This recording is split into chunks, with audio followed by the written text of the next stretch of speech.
아멘. 출애굽기 4장 1절에서 17절 말씀입니다.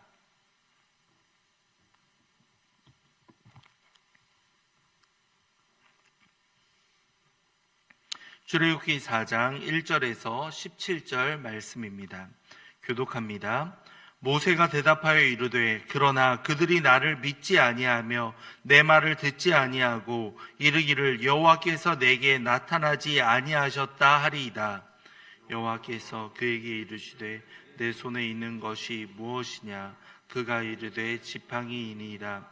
여호와께서 이르시되 그것을 땅에 던지라 하시매 곧 땅에 던지니 그것이 뱀이 된지라.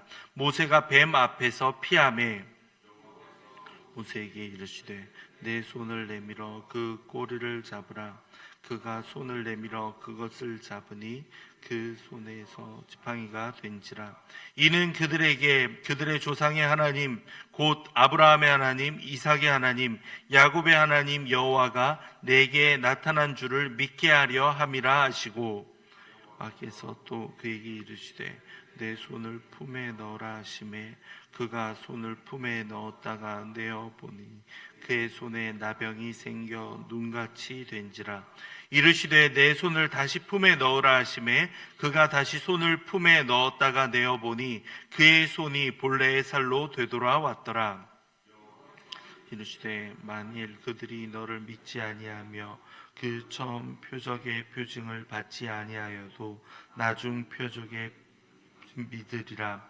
그들이 이 두 이적을 믿지 아니하며 내 말을 듣지 아니하거든 너는 나일강 물을 조금 떠다가 땅에 부으라. 내가 떠온 나일강 물이 땅에서 피가 되리라. 모세가 여호와께 아뢰되 오 주여, 나는 본래 말을 잘하지 못하는 자니이다.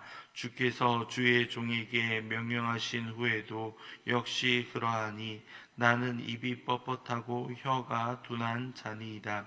여호와께서 그에게 이르시되 누가 사람의 입을 지었느냐? 누가 말 못하는 자나 못 듣는 자나 눈 밝은 자나 맹인이 되게 하였느냐? 나 여호와가 아니냐? 이제 가라. 내가 내 입과 함께 있어서 할 말을 가르치리라. 모세가 이르되 오 주여, 보낼 만한 자를 보내소서. 여호와께서 모세를 향하여 노하여 이르시되 레위 사람 내 형 아론이 있지 아니하냐? 그가 말 잘하는 것을 내가 아노라.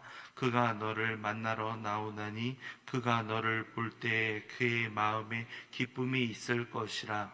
너는 그에게 말하고 그의 입에 할 말을 주라. 내가 내 입과 그의 입에 함께 있어서 너희들이 행할 일을 가르치리라.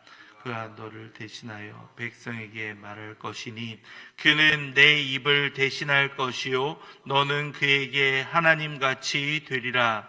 너는 이 지팡이를 손에 잡고 이것으로 이적을 행할지니라. 아멘. 오늘 말씀을 통해서 계속 염려하고 있는 모세와 그리고 그에게 확신과 설득을 통해서 다시 한번 소명을 확인시켜 주시는 하나님의 모습을 만나볼 수 있습니다. 모세는 계속해서 자신이 할 수 없는 것에 집중합니다.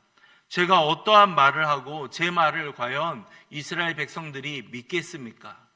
저는 말을 잘할 줄 모릅니다 하면서 자신이 못하고 자신이 없는 것만을 계속 나열하면서 하나님의 그 부르심을 거절하고 있죠.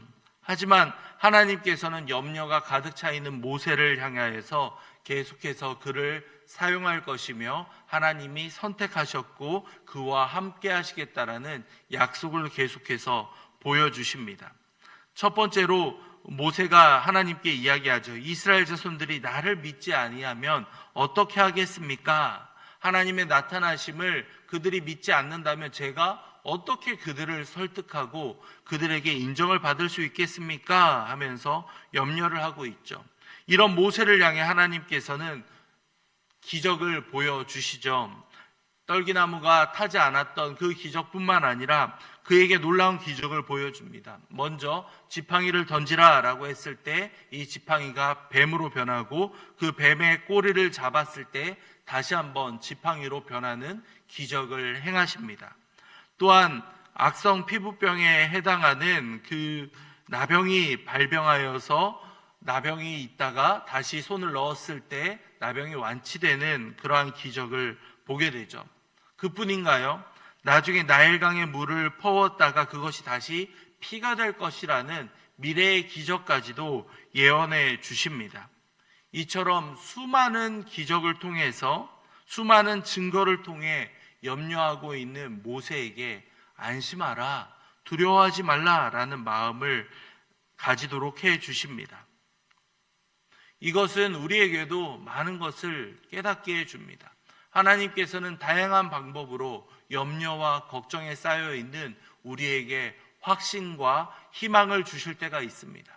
염려할 필요가 없다. 이 말씀이 너에게 있지 아니하냐? 이것을 통해서 너에게 다시 한번 회복을 주고 있지 아니하냐?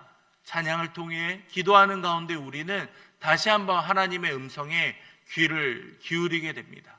세상의 염려와 세상의 걱정이 우리의 마음을 휘감아 올 때마다 우리는 하나님의 음성에 집중하며 하나님이 우리에게 어떻게 말씀하시는지에 주목해야만 합니다. 그때에 우리에게 하나님이 함께 하신다라는 진정한 평안이 우리에게 다시 한번 용기를 회복시켜 주실 수 있기 때문입니다.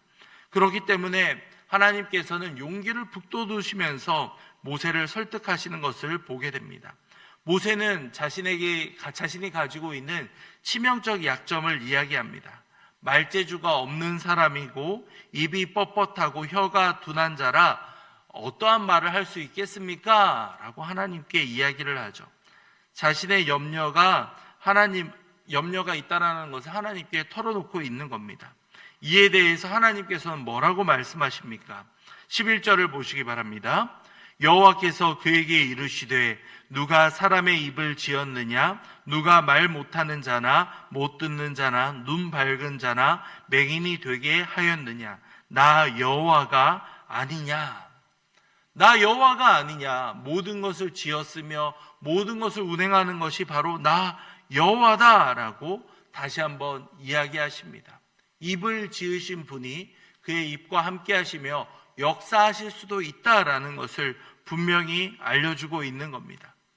우리는 이렇게 하나님의 말씀을 통하여서 우리를 지으신 분, 우리를 이곳 가운데 보내신 분, 우리에게 여러 가지 은사를 주셔서 여러 가지 사역들을 감당하게 할 수 있는 분이 하나님이시라는 사실을 명확하게 알게 됩니다. 하나님은 지금도 우리에게 동일하게 용기를 주시며 염려하고 있는 우리의 마음을 다시 한번 회복시켜 주실 수 있는 분이십니다. 모든 것을 지으신 분, 우리의 한 명 한 명까지도 보살펴 주시며 우리의 삶을 이끌어 가시는 하나님이 지금도 우리와 함께하고 계시는 겁니다. 하나님의 놀라움은 바로 이와 같다는 겁니다. 우리의 여러 가지 형편, 우리의 개개인의 상황들을 다 아시며 우리의 오히려 약점을 통하여서 하나님께 집중하게 하시며 그 약점이 오히려 강점으로 변화될 수 있도록 이끌어 가시는 분이 바로 우리 하나님이십니다. 모든 것을 지으신 하나님 앞에서는 결코 불가능이 없음을 우리는 발견하게 되죠. 마지막으로 하나님께서는 우리에게 가장 필요한 동역자들을 허락해 주셔서 우리의 마음을 회복시켜 주실 수 있는 분이십니다. 모세의 경우는 어떠합니까? 자신은 계속해서 자신의 사명을 감당할 수 없다라고 이야기할 때 하나님께서는 노하시면서 이야기하시죠. 14절입니다. 여호와께서 모세를 향하여 노하여 이르시되 레위 사람 내 형 아론이 있지 아니하냐? 그가 말 잘하는 것을 내가 아노라. 그가 너를 만나러 나오나니 그가 너를 통하여 그의 마음에 기쁨이 있을 것이라. 하나님께서는 모세를 다시 한번 회복하시면서 이제 가라라고 하지만 모세는 보낼 만한 자를 보내소서라고 계속해서 거부의 의사를 밝힙니다. 그에게 하나님께서는 가장 신뢰할 수 있는 형 아론을 이야기합니다. 하나님께서는 가장 필요한 동역자를 붙여주셔서 염려와 걱정에 쌓여있는 모세의 마음을 위로해 주시고 다시 한번 회복시켜 주셨죠. 하나님의 방법은 바로 이와 같습니다. 우리가 염려와 걱정에 쌓여 있을지라도 그 염려를 극복할 수 있도록 수많은 증거와 수많은 사인을 우리에게 보여주실 수 있는 분입니다. 우리가 그것을 보고 단번에 깨달으며 하나님께 나아가면 여러 가지 고생과 염려를 떨쳐버릴 수 있는데, 우리는 모세와 같이 때로는 연약한 믿음으로 인하여서 또 다른 증거는 무엇입니까? 또 다른 더 명확한 것을 보여주십시오. 또 다른 것이요, 또 다른 것이요. 이렇게 어리석게 하나님을 외면할 때가 있지는 않은가? 우리 자신을 되돌아보면 좋겠습니다.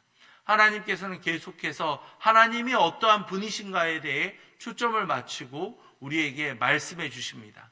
저는 이것을 할 수 없습니다. 저에겐 이것이 연약합니다. 우리는 수많은 단점들을 이야기하며 하나님의 부르심을 거부할 때가 많이 있습니다. 하지만 정작 우리를 불러주시고 우리를 이끌어 가시는 하나님께는 집중하지 못하는 경우가 얼마나 많은지 모릅니다. 이것은 겸손의 표현이 아니며 하나님을 믿지 않는 불신앙의 표현이 될 수 있습니다. 그렇기에 우리를 보내신 분이 하물며 우리에게 능력과 힘을 더해 주실 수밖에 없다라는 것은 명확한 사실이라는 겁니다. 우리가 아니라, 우리의 연약함이 아니라 하나님께 집중하며 나아가는 우리 모두가 되면 좋겠습니다. 마지막으로 우리에게 하나님께서는 가장 필요한 사람들을 우리 주변에 보내주실 수 있는 분입니다. 우리가 힘겨워할 때 손을 잡고 함께 일으켜주며 함께 기도할 수 있는 귀한 동역자들을 우리에게 많이 하나님께서는 보내주셨고, 또한 그들을 발견할 수 있도록 이끌어 주시는 분이 바로 우리 하나님이십니다. 우리 주변에 얼마나 귀한 동역자들이 있습니까? 그들을 통해서 우리가 지치거나 힘겨워하는 순간 하나님께서는 다시 한번 그들의 입술을 통하여서, 그들의 능력을 통하여서 우리를 회복할 수 있는 분이십니다. 하나님은 바로 이러한 분이십니다. 우리가 약하고 힘겨워하는 그 순간에도 우리를 외면하지 않으시며 계속해서 명확한 증거를 보여주시고 용기를 주시며 동역자를 통해 우리를 일으켜줄 수 있는 능력의 하나님이시다. 오늘 말씀은 이렇게 우리에게 알려주고 있습니다. 성도님들, 우리가 살아갈 때 여러 가지 하나님의 부르심에 거부하며 그것을 떠나고자 할 때 하나님께서 계속 우리에게 말씀하시며 우리를 이끌어 가시는 경우가 있습니다. 그때 우리가 이제 가라라는 이 명령에 함께 아멘 하며 반응하며 나아가는 것이 가장 지혜로운 사람임을 우리는 발견하게 됩니다. 결국에는 모세는 하나님의 말씀에 순종하며 나아가는 것을 우리는 발견하게 되죠. 물론 한 사람이 세워지기까지 얼마나 많은 설득과 과정들, 그리고 40년이 넘는 시간, 그 연단의 시간이 있었겠습니까? 하지만 하나님께서는 그 시간이 채워졌을 때에 가장 연약하고 부족해 보이는 종을 들어 사용해 주셨습니다. 우리도 마찬가지입니다. 우리의 약점과 우리의 부족함에 집중하는 것이 아니라 우리를 보내신 하나님, 우리를 지으시고 이끌어 주시는 하나님을 바라보며 나아갈 때 오늘 하루 우리에게 주어진 사명을 발견하며 힘차게 시작할 수 있으리라 확신합니다. 이 시간 말씀을 생각하며 함께 기도할 때 하나님, 우리에게 없는 것, 우리에게 부족한 것에 집중하는 것이 아니라 우리를 보내신 하나님, 우리를 지으신 하나님께 집중할 수 있는 우리 모두가 될 수 있도록 아버지 인도해 주시옵소서. 용기를 주시며 동역자를 보내주시는 그 하나님의 예비하심을 다시 한번 깨달으며 우리의 어떠한 염려와 걱정도 다 내려놓을 수 있도록 아버지 인도해 주시옵소서. 함께 기도하도록 하겠습니다. 이어서 교회를 위해 함께 기도할 때 여전도의 연합회 주최 바자회가 다음 주 토요일에 있습니다. 아버지 함께 우리가 기도하며 준비하게 하시고 많은 이웃들에게 하나님의 사랑을 증거할 수 있도록 이끌어 주시옵소서. 함께 기도하도록 하겠습니다. 내일 있을 전도 동력 세미나를 위해서도 함께 기도해 주시기 바랍니다. 많은 성도님들이 참여하여서 함께 전도에 대한 그 동기부여를 받으며 함께 또한 앞으로의 사역 가운데 잘 적용해 갈 수 있도록 주님께서 인도해 주시옵소서. 함께 기도하도록 하겠습니다. 이어서 환우들을 위해서 기도하겠습니다. 육신의 연약함과 회복을 기다리는 환우들이 있사오니 아버지여 그들의 마음과 육신을 어루만져 주셔서 속히 회복의 은혜가 임할 수 있도록 인도해 주시옵소서. 함께 기도하겠습니다. 마지막으로 담임 목사님을 위해 기도할 때 우리 목사님 날마다 강건하게 붙잡아 주시며 능력 위에 능력을 부어주사 모든 사역을 능히 감당할 수 있도록 아버지 인도해 주시옵소서. 함께 기도하신 이후에 각자의 기도 제목으로 기도하도록 하겠습니다. 기도하겠습니다. 사랑과 자비가 넘치시는 하나님,